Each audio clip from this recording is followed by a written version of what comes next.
American, British, France, German এই 4 দেশের একদল আবহাওয়া বিজ্ঞানী তাদেরকে বাদশাহ খালেদ দাওয়াত দিয়ে এনেছিলেন। তারা ওই কাউমে আদের সেই তুফানের এলাকা, এখানে তারা কয়েক মাস কম্পিউটার জরিপ করেছে, কম্পিউটার দিয়ে জরিপ। AtoZ Bangla, follow the rules of Islam. আমাদের আগে যত জাতি, গোত্র, সম্প্রদায় বিভিন্ন যুগে আল্লাহ পাকের এই জমিনের উপরে ছিল, তারা যখন আল্লাহর নির্ধারিত সীমারেখা, কোরআন যেটাকে বলেছে হুদুদুল্লাহ, হুদুদুল্লাহ, তারা যখন আল্লাহ দেওয়া শরীয়ত সীমা লঙ্ঘন করেছে, সঙ্গে সঙ্গে আল্লাহ অ্যাকশন নিয়েছেন। কাউকে জমি লুটেছে। কাউমে আদের এক একটা মানুষ কমপক্ষে 60 হাত লম্বা ছিল, 60 হাত। তাদের মাথা মসজিদের গম্বুজের মতো ছিল। তাদের হাতের বাজু কায়েমাদির দিয়ার, দালানের পিলারের মতো ছিল। একটার গায়ে কয়শো হাতির শক্তি ছিল বলেন। পাহাড় কেটে কেটে তারা বাড়িঘর তৈরি করত। সৌদি আরবের উত্তরের বর্ডার, জর্ডানের দক্ষিণ বর্ডার, এই 2টা দেশের, জর্ডানের দক্ষিণ, সৌদি আরবের উত্তর, পুরা পাহাড়ি এলাকা। এই এলাকাটার নাম পেতরা, পেতরা, পেতরা। এই এলাকাতে মাইলের পর মাইল, মাইলের পর মাইল, মাইলের পর মাইল পাহাড়কে খুঁড়ে খুঁড়ে তারা বাড়িঘর তৈরি করেছে। কোরআন যেটাকে বলেছে অতানহিতুনাল জিবালা বুয়ুতা, পাহাড়কে কেটে কেটে ওরা বিল্ডিং করেছে। কেটে পাথর বের করে করে indoor, outdoor, hall room, guest room, bedroom. 6000 বছর চলে গেছে, ওদের বাড়িঘরগুলো এখনো কালের সাক্ষী হয়ে দাঁড়িয়ে আছে। কোনো চুনকাম করা লাগে না, কারণ পাহাড়। এটা আগে যেমন ছিল এখনো তেমন আছে। আজকালকের রাজমিস্ত্রি, প্রকৌশলী, তারা সেখানে গিয়ে এগুলো দেখেছে। দেখার পরে তারা বলেছে আজ থেকে 6000 বছর আগে, যখন কোনো প্রযুক্তি ছিল না, যখন কোনো আধুনিকতার ছোঁয়াচ ছিল না, পাহাড়কে এইভাবে এত সুন্দর করে কেটে দরজা যেখানে বানিয়েছে, ভিতরে তো বিশাল বাড়ি, বিশাল শহর, এই দরজার মধ্যে তারা কত রকমের ফুল, কত রকমের গাছ, কত রকমের পশু পক্ষী, এগুলাকে এঁকেছে। যে 6000 বছর আগের সেই বর্বর যুগের মানুষগুলো কঠিন এই শিলা, পাহাড়, এইটাকে কেটে কেটে এইভাবে নকশা করেছে, এইভাবে কারুকার্য করেছে। এমন ব্লেডের কথা এই যুগে আমরা চিন্তাও করতে পারি না। কোন ব্লেড দিয়ে, কোন কেসি দিয়ে কেটেছে, কোন হাতিয়ার দিয়ে তারা এটা কেটেছে। আল্লাহ পাকের নির্ধারিত সীমা লঙ্ঘন করেছে তারা। করার পরে পরিণাম পরিণতি কি হয়েছে? ও আম্মা আদন ফাহুলে কুবি তগিয়া, কামে আদ, এই বিশাল মানুষগুলো যখন আল্লাহ দেওয়া নবীর আনা দিনকে অস্বীকার করেছে, অবিশ্বাস করেছে, চ্যালেঞ্জ করেছে, বিরোধিতা করেছে, আল্লাহ অ্যাকশনে গেছেন।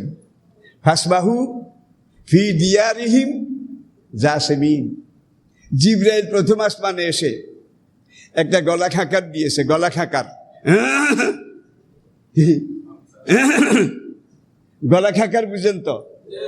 এই দৈত্যের মতো মানুষগুলো চিৎকার দিয়ে উপর হয়ে পড়ে জমিন কামড়ায় মরে গেছে। সব মরালাস, সব মরালাস। হাল তারা লাকুম বাকিয়া, জিবরাইল কাশ একটা দেওয়ার পরে এক কাশে সব, একজনকেও আর সেখানে জীবিত পাওয়া যায়নি। ও আম্মা সামুদা ও আম্মা আদন ফাহুলেকু বেরিহি সরসরিন আতিয়া। কামে আদের উপরে, কামে সামুদের উপরে, বর্তমান সৌদি আরবের পূর্ব এলাকা একটা প্রদেশ, প্রদেশটার নাম জিজান। জিজান, জিজানের পূর্ব দিকে আমিরাত, ওমান, মাস্কাট, উপসাগরীয় এই রাষ্ট্রগুলো। আবার ওই দিকে ইয়ামান, আর পশ্চিম দিকে পুরা সৌদি আরব। এটা হলো সৌদি আরবের পূর্ব দিকে যে বড় মরুভূমিটা রাব আল খালি, এখানে শুধু মরুভূমি আর পাহাড়, মরুভূমি আর পাহাড়। আল্লাহ বলছেন এই এলাকার মানুষ যখন আল্লাহর পাঠানো নবী হযরত হুদ আলাইহিস সালাতু ওয়াস সালাম তার দেওয়া, তার আনা, আল্লাহর পাঠানো দিনকে অস্বীকার করেছিল, অবিশ্বাস করেছিল, চ্যালেঞ্জ করেছিল, আমি আল্লাহ তাদের উপরে অ্যাকশন নিয়েছি। বেরিহি সরসারিন আতিয়া, একটা তুফান, ঘূর্ণিঝড়, যে ঘূর্ণিঝড়টা ইয়াতুফুনা আলাইহিম, তাদের এলাকার উপর দিয়ে চলেছিল সাবাতা ইয়ামিন ও সামানিয়া লাইলা হুসুমান, একাধারে 7 রাত 8 দিন, একাধারে 7 রাত 8 দিন, হুসুমান, একই গতিতে। আমরা যে সাইক্লোন ঘূর্ণিঝড় দেখি, এটা একবার জোরে মারে, আবার একটু আস্তে, আবার জোরে, ঠিক কিনা? এটা একটা পালা বদল আছে। আমরা কই ওসলা, তুফানের ওসলা। আমি কি বুঝাতে পেরেছি? যখন জোরে তুফান আসে তখন লা ইলাহা ইল্লা আনতা সুবহানাকা জোরে পড়ে, আর যখন আস্তে আসে লা ইলাহা ইল্লা আনতা সুবহানাকা, এটা আস্তে পড়ে, ঠিক কিনা বলেন? কিন্তু তাদের এলাকার উপর দিয়ে একাধারে সাবাতা ইয়ামিনে সামানিয়া লাইলা, কোরআন বলছে 7 রাত 8 দিন একই স্পিডে, একই গতিতে এই তুফানটা বয়ে গিয়েছিল। হাল তারা আলাহুম বাকিয়া, তুফান শেষ হয়ে যাওয়ার পরে সেখানে কি একজন মানুষও জীবিত পেয়েছিলে তোমরা? কেউ দেখেছিল? এক করে সৌদি আরবের বাদশাহ খালেদ, হারামাইনের খাদেম তিনি যখন ছিলেন, যেহেতু এলাকার সৌদি আরবের ভিতরে জিজানের পাশে, ওমান এবং জিজানের মাঝখানে, আমি ভৌগোলিক ম্যাপের দিকে খেয়াল করলে আপনাদের পরিষ্কার হয়ে যাবে, যেখানে তুফানটা হয়েছিল আমেরিকান, ব্রিটিশ, ফ্রান্স, জার্মান, এই 4 দেশের একদল আবহাওয়া বিজ্ঞানী, তাদেরকে বাদশাহ খালেদ দাওয়াত দিয়ে এনেছিলেন। তারা ওই কাউমে আদের সেই তুফানের এলাকা, এখানে তারা কয়েক মাস কম্পিউটার জরিপ করেছে, কম্পিউটার দিয়ে জরিপ, কত মাইল বেগে তুফান হলে পাহাড়কে এইভাবে ছিঁড়ে নিয়ে যেতে পারে, কত মাইল বেগে ঝড় আসলে পাথরকে এইভাবে মেসাকার, চূর্ণ বিচূর্ণ করতে পারে। তারা জরিপ করে বলেছে আজ থেকে 6000 বছর, 6500 বছর আগে এই এলাকায় কাউমে আদের উপরে যেই ঘূর্ণিঝড়টা এসেছিল, এটার গতি ঘন্টায় কমপক্ষে 6 থেকে 6500 মাইল বেগে ছিল। এখন আল্লাহর বোধহয় সেই শক্তি নাই, লাঠিবর দিয়ে আনে নাকি আগের মতো আছে? আনাল কুওয়াতা লিল্লাহি জামিয়া ওয়াল আব্বালু আল আখিরু, 6500 মাইল বেগে তুফান দেওয়ার ক্ষমতা, সামর্থ্য বোধ আল্লাহর এখন নাই।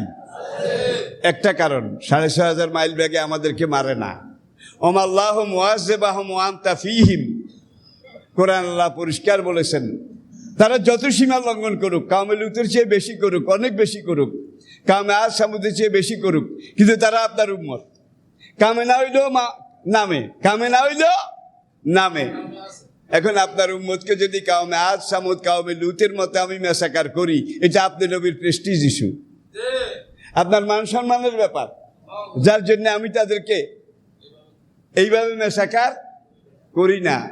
তাহলে আমরা সিন্নি খাই কারো সিলায়, সিন্নি খাইলা মোল্লা সিল্লা না, সিন্নি খাও কারো সিলায়, মোল্লা নবীর সিলে আমরা টিকে আছি। আল্লাহর কসম, আমার হায়াতের কসম।